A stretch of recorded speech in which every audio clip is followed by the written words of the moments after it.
अंमलात न आणल्यामुळे आत्महत्या वाढायला लागल्या.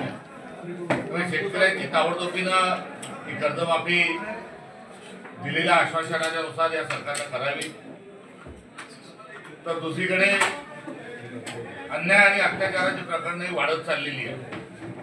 महिलांवरील अत्याचार असतील, मॉब लिंचिंग सारखे प्रकार हे महाराष्ट्रात वाढायला लागलेले आहेत. पुरोगामी महाराष्ट्र म्हणून महाराष्ट्राची जी ओळख आहे त्या ओळखीमध्ये शिवशाहू फुले आंबेडकरांचा महाराष्ट्र याचा अग्रदर्जाच्या अनुषंगानं सातत्याने संतांची परंपरा आपल्याला लाभलेली आहे. तर नंतरच्या काळात समाज सुधारकांची देखील परंपरा महाराष्ट्राला लाभलेली आहे. मात्र अशा परिस्थितीत कोणीही सरकारच्या विरोधात ब्र शब्द काढू नये करिता जनसुरक्षा कायद्यासारखे अन्यायकारक कायदे देखील ही महाराष्ट्रात आणल्या जात आहे.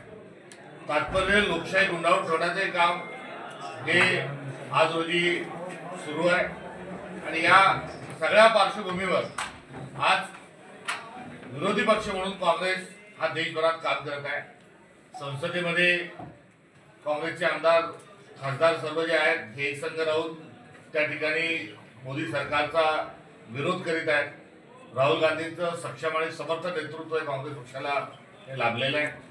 कोणी मी म्हणणारा माणूस हा काँग्रेस सोडून जेव्हा जातो तेव्हा तो एकटाच त्या ठिकाणी जात असून जी मूळ कार्यकर्त्यांची जी ताकद आहे ही ताकद काँग्रेस पक्षाच्या सोबत आहे.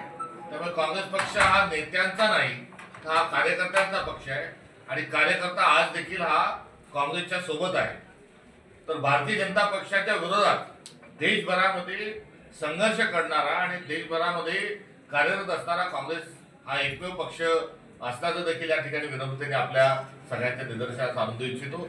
त्यामुळे पक्षात राहून अनेक लोकांनी तिकीटं घेतली, मोठमोठे पदं भूषवली, मात्र आता भय आणि लालच या खेळामध्ये ते पक्ष सोडून जे जात आहेत तर त्यांना आमचा नांदा सौख्य बरे, गेल्या घरी सुखी राहा हा त्यांच्याप्रती असणारा आमचा संदेश आहे. तर काँग्रेस पक्ष हा नेत्यांमुळे नाही कार्यकर्त्यांमुळेच असल्याचा या ठिकाणी मी पुनरुच्चार करतो. भारतीय जनता पक्ष ही चेटकीन आहे आणि ही चेटकीन काँग्रेस पक्षाचे कार्यकर्ते आणि नेते ही चटकीन खात आहेत आणि यांच्याजवळ स्वतःचे नेते नाहीत. आणि आता आपल्याला राजकारण करताना हे नेते काँग्रेस पक्षातून ते आयात करीत आहेत. त्यामुळे एकंदरीत चित्र जे आहे तर काँग्रेस मुक्त भारत करणारा भाजपची घोषणा होत असताना आता काँग्रेस युक्त भाजप ही झाल्याचं एक देखील एक आत्ताची वस्तुस्थिती आहे. कितीही जण पक्षाच्या अनुषंगाने आमचे नेते जर सोडून जात असतील तरी येणाऱ्या स्थानिक स्वराज्य संस्थांच्या निवडणुकीत आणि आगामी काळात आम्ही एक दैदिप्यमान काँग्रेसच्या माध्यमातून यश प्राप्त केल्याशिवाय राहणार नाही. हे संघटनेचं एकंदरीत वातावरण आहे हे देखील या ठिकाणी विनम्रतेने आपल्या पुढे सांगतो. सर, कैलास गोरंट्याल आता भाजपमध्ये प्रवेश करणार आहेत. त्याचबरोबर त्यांनी काँग्रेस सोडताना काँग्रेसवर नाराजी व्यक्त केली. तिकीट देऊन आम्हाला वाऱ्यावर सोडलं विधानसभेमध्ये अशा प्रकारची खंत देखील व्यक्त केली. त्याचबरोबर जालन्याचे काँग्रेसचे खासदार आहेत त्यांच्यावर पण त्यांनी नाराजी व्यक्त केली. वाऱ्यावर वरात काढणं किंवा वाऱ्याला लाथा मारणं हे चुकीचं असतं. किंबहुना जाताना कुठेतरी एक आरोप करावे लागतात, त्यातला हा असणारा एक भाग आहे. काँग्रेस जेव्हा तिकीट देतं तेव्हा भारतातला सगळ्यात जुना पक्ष हा तिकीट देत असताना अनेक कार्यकर्त्यांची हयात चालली जाते, मात्र त्यांना पंजा मिळत नाही. वारंवार पंजा मिळालेल्या माणसांनी अशा प्रकारचं वक्तव्य करणं म्हणजे कुठेतरी हा पक्षाने केलेल्या उपकाराचा आणि दिलेल्या संधीचा हा अपमान. त्यांच्या विरुद्ध प्रवेश होणार आहे त्यांचा 31 जुलैला. साहेब, प्रदेश उपाध्यक्षाचा राजीनामा दिलाय का त्यांनी? अद्यापपर्यंत त्यांचा राजीनामा हा पक्ष पातळीवर पोहोचलेला नाही. गोरंट्याल यांच्या संदर्भात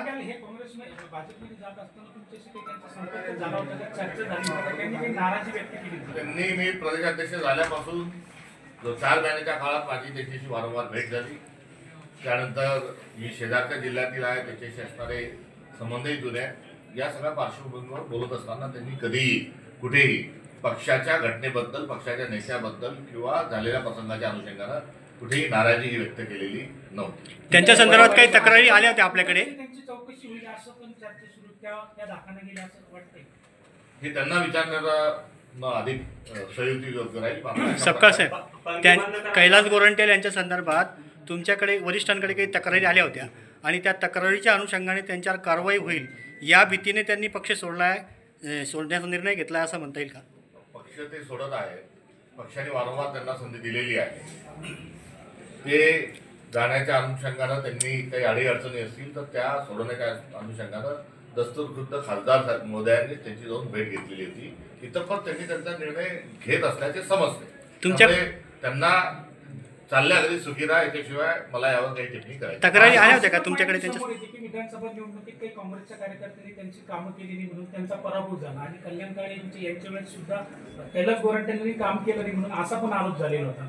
यातून ते पक्षातून बाहेर पडताय का? हा काही पक्ष अंतर्गत पक्षाच्या अनुषंगानं कुठेही आरोप करून जात असताना त्यांना जाण्याकरता दुसऱ्या पक्षात जाण्याकरता त्यांचा निर्णय त्यांनी तो निर्णय त्यांच्या स्वपक्षाने घ्यावा. यामध्ये पक्षाला पार्टी करण्याचं कुठलंही कारण नाही. डाग ओढण्याची आवश्यकता नाही. परभणीमध्ये सुरेश वरपुडकर असतील, जालन्यातील कैलास गोरंट्याल असतील, हे सगळे भाजपमध्ये जात आहेत. काय नेमकं कारण असू शकते? काँग्रेसला गळती लागली असं वाटतंय का तुम्हाला? काँग्रेस ही मजबूत या देशातला सर्वात जुना पक्ष आहे आणि ज्या काही विरोधी पक्ष म्हणून जी भूमिका आहे ती काँग्रेस पक्ष आज या ठिकाणी करत आहेत. नेते हे जरूर मागच्या काही दिवसांपासून महाराष्ट्रातील अनेक नेते जात आहेत.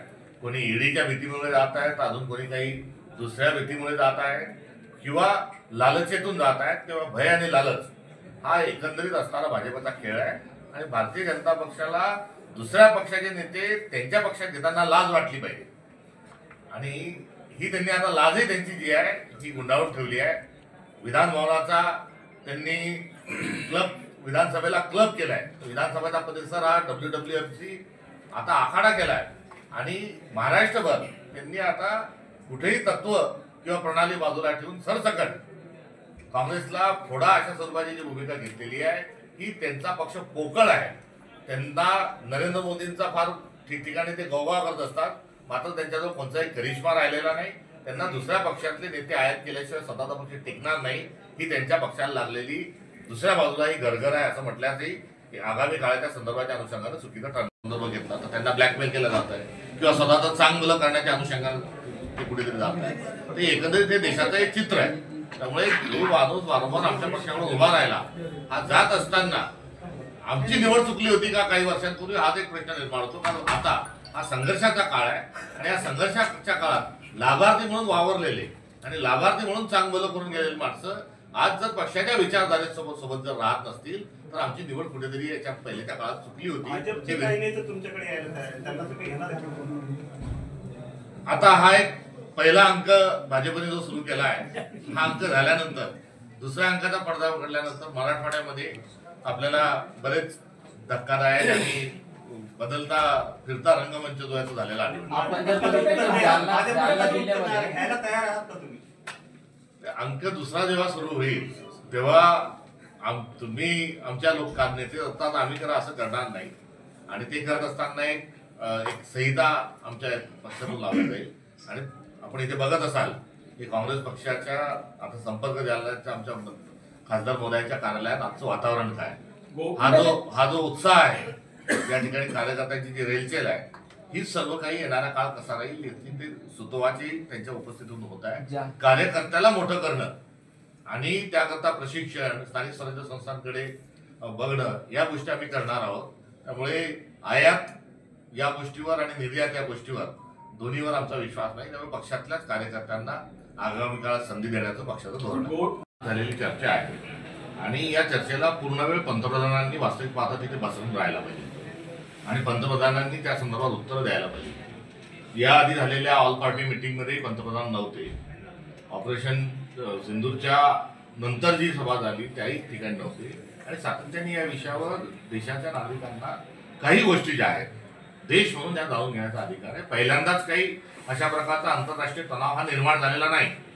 स्वातंत्र्य मिळाल्याच्या ताबडतोबीपासून 1947 पासून तर कारगिलपर्यंत असे अनेक प्रसंग आले आणि प्रत्येक प्रसंगाच्या वेळेस संसदेमध्ये त्या वेळेच्या पंतप्रधानांनी अत्यंत जबाबदारी उत्तर दिलं आणि देश म्हणून सर्व एकसंघ राहण्याची भूमिका ही भारताने घेतलेली हा भारताचा इतिहास आहे. मात्र आता पंतप्रधानच त्या चर्चेत सहभागी होत नसतील किंबहुना पळ जर काढत असतील तर दुर्दैवी आहे. त्यामुळे सगळ्या खासदारांनी जे केलेले आरोप आहे त्या आरोप नसून ती एक भावना आणि असणारी त्यांचा तो विशेष अधिकार आहे. त्यावर आता पंतप्रधानांनी देशाचे उत्तर त्याचं दिलं पाहिजे.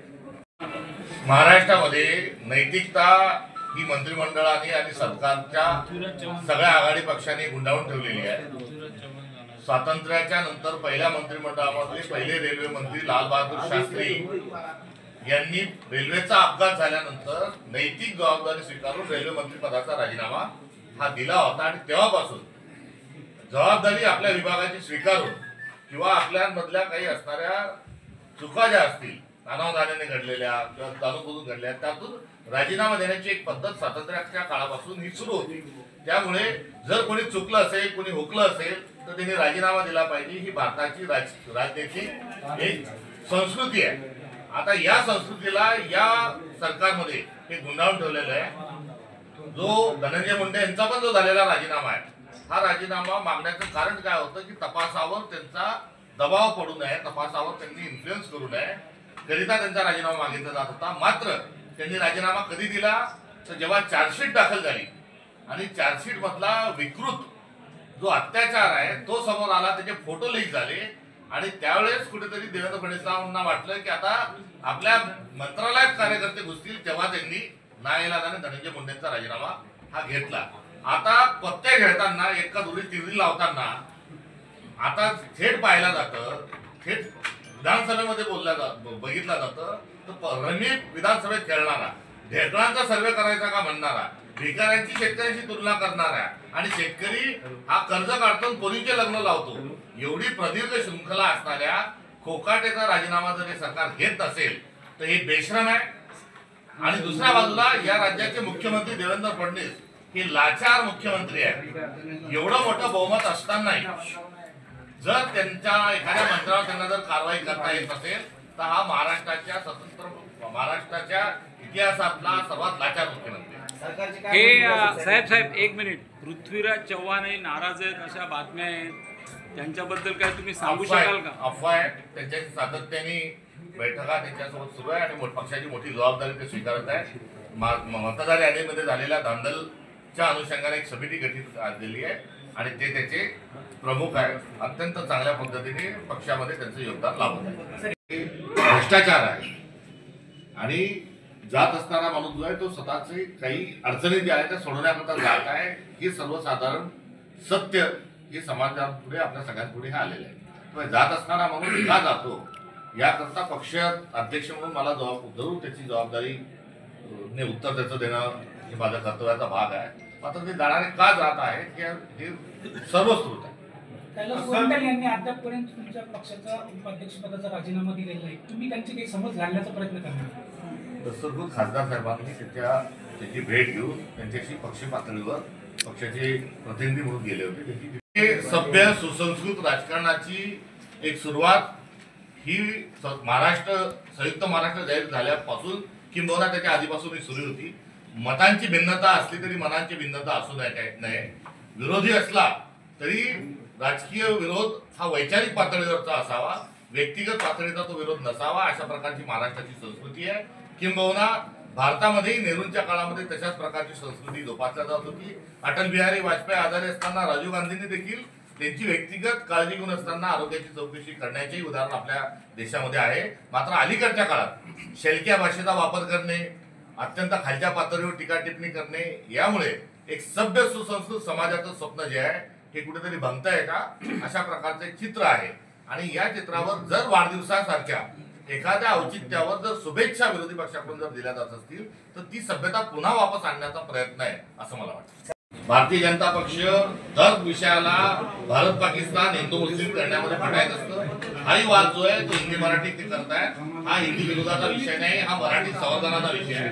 आणि राहिला हिंदीचा विषय तर संविधानाची अनुसूची 8 यामध्ये 22 भाषा आहेत. या 22 भाषा सर्व सारख्या आहेत. काँग्रेसची भूमिका ही मराठीच्या बाजूनी आहे आणि मराठी ही नुसती भाषा नाही तर एक सभ्यता आहे, मराठी ही संस्कृती आहे आणि कुठल्याही परिस्थितीमध्ये तिसऱ्या भाषेची सक्ती ही काँग्रेस खपून घेणार नाही. ही काँग्रेसची भूमिका आहे आणि याच भूमिकेला 16 एप्रिलला जी आर आल्यापासून त्याच्या दुसऱ्या दिवशी 17 तारखेपासून आमचा काँग्रेसचा त्या सक्तीच्या अनुषंगाने विरोध आहे, तर मराठी संवर्धनाच्या अनुषंगाने आम्ही पुढाकार घेतलेला आहे. काल काँग्रेसच्या 3 खासदार रणांगणी यांनी जाऊन जो दुबेला जो प्रश्न विचारलेला आहे ती काँग्रेस पक्षाची भूमिका आहे. ते समोर येत आहे. पहिल्यांदा या लाडक्या बहिणी योजनेला फिल्टर लावलं, त्याच्यामध्ये लाखो अर्ज बाद ठरवले. आता लाखो अर्ज जे बाद ठरवले त्यांना आधी 6 महिने आधीच त्यांना अनुदान दिलं गेलं होतं. तो बोगस आकडा कसा आला, तो सँक्शन कोणी केला, हा सरकारच्या पैशाचा अपव्यय कसा झाला, याचा जो लेखाजोखा आहे हा कुठेही मांडला गेला नाही. याची रिकव्हरी कुठेही झाली नाही. तो एक गोंधळ आधीच झालेला आहे. तर एवढंच नाही तर नुकताच लाडक्या बहिणीमध्ये काही पुरुषांनी देखील लाभ घेतल्याचे प्रकरणं अनेक समोर आलेली आहेत. तर कुठे नोकरीवर असणारे लोक याच्यामध्ये लाभ घेतात आहे असे अनेक प्रकरणं समोर आलेली आहेत. त्यामुळे लाडकी बहीण योजना या योजनेमध्ये मोठं स्कॅन्डल असण्याची आणि मोठा घोटाळा असण्याची शक्यता नाकारता येत नाही. त्यामुळे याचा वस्तुनिष्ठ चौकशी झालीच पाहिजे.